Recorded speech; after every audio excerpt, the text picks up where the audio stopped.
him and his agent, I reported after the end of the NBA Finals, him and his agent, Rich Paul, were going to sit down and discuss different frameworks because there are several opportunities as far as contract length. Is he going to sign a 1+1, a 2+1, a 3+1?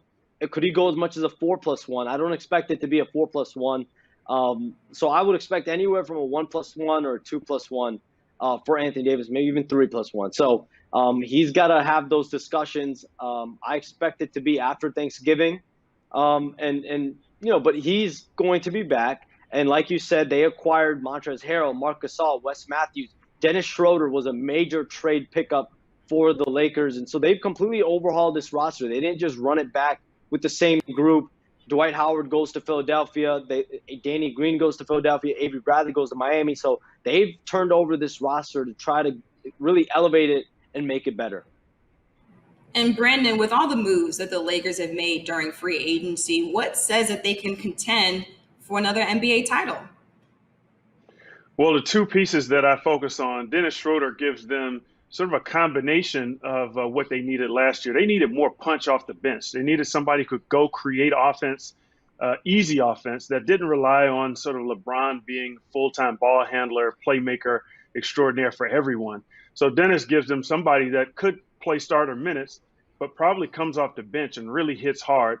He also gives them a guy who can run some pick and roll and make plays for others, but is going to do things in transition and open it up. But I really love the Montrezl Harrell signing, which really speaks to the power of recruiting. When you look at that, I mean, he takes essentially $3 million more than he's made in his recent years with the Clippers, coming off really one of his best stints, sixth man of the year.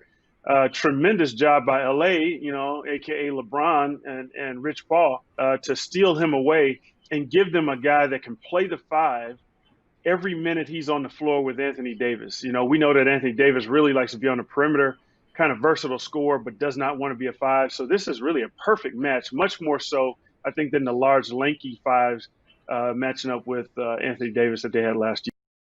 Atlanta Hawks, they were very busy during free agency, especially with all of that cap space. They were able to sign Danilo Gallinari, Bogdan Bogdanovic, Chris Dunn, as well as Rajon Rondo. However, let's focus on these two players right here, Gallinari and Bogdanovic. Brandon, how do these two players complement an all-star like Trae Young? Well, good for the Hawks that they're going for it. I mean, there's been long talk about needing to bolster with veterans.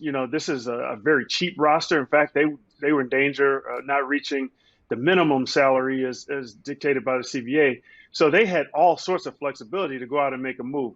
Gallinari is going to put pressure immediately on the 4 and the 3 spot. So this is kind of a tip to their direction. There's no more free minutes for the young guys that are trying to develop. They're going to have to really earn it. Bogdan's going to put pressure on the 1 and 2 spot and the 3 spot. So let's just call it DeAndre Hunter, John Collins. These guys are not going to get free minutes. Herter. I like Rondo in the sense that he can be a veteran mentor to Trae Young. Not sure how many minutes he gets as a 1, and I don't know if you can move Trae to the 2 a ton given his lack of defense. My big concern, while they're going to have a veteran presence and more playmakers and shooting, is I don't know that it did a ton for them defensively where they really struggled, but they did enhance their overall IQ. And Bogdanovic had a crazy week. Initially, reports came out that he would be headed to Milwaukee, but then that deal fell through. And then obviously now he's with Atlanta. Shams, walk us through how that deal went down with Bogdanovic. So like you said, the talk around the league was that Bogdan Bogdanovic would end up with the Milwaukee Bucks on a sign and trade, that he wanted to play in Milwaukee, wanted to play with Giannis Antetokounmpo, but that deal got out there, and there was a better deal out there elsewhere, and it became in Atlanta. And 4 years, $72 million trumps the offer that the Bucks discussed with him to potentially go there. And now it really allows him to go play in a different city, and it really is a tale of two different scenarios. In one, the Milwaukee scenario, he had a chance to potentially compete for a championship alongside a close friend of his and Giannis. And then now in Atlanta, he's going to get an opportunity to play a lot and play on a team that's trying to get to the playoffs, but is not quite anywhere near where Milwaukee is. So a few extra extra $1 million. But overall, Bogdan Bogdanovic very likely would have ended up a buck, it seems, if it wasn't so known to everyone that was the plan 4 days outside of free agency.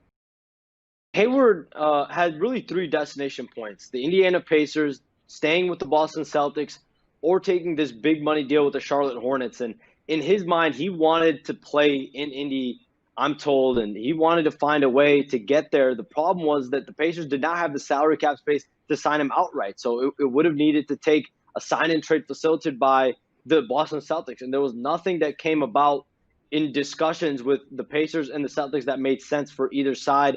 Talks were not fruitful, I'm told. And so he really looked at either the Celtics or the Hornets, and he had a late-night conversation with Michael Jordan before the start of the weekend that really propelled him in that direction to go sign with the Hornets on a 4-year, $120 million deal, being able to have more of a focus on himself as a leader of the offense, being a lead alpha player on both ends of the floor. Those were all appealing to him to go to the Hornets and not returning to the Celtics. And Brandon, you heard Shams there talking about Gordon Hayward being an alpha player on this Charlotte team. How are you expecting him to fit in?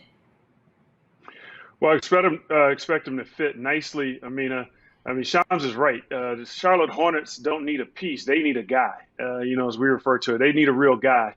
When you change the narrative a little bit on Gordon Hayward, I mean, he had a tragic injury, but he recovered from that injury. I think he played 72 games the year after sitting out, and he started all 52 games that he played in last year. I mean, he's played high-level reserve and then starter minutes.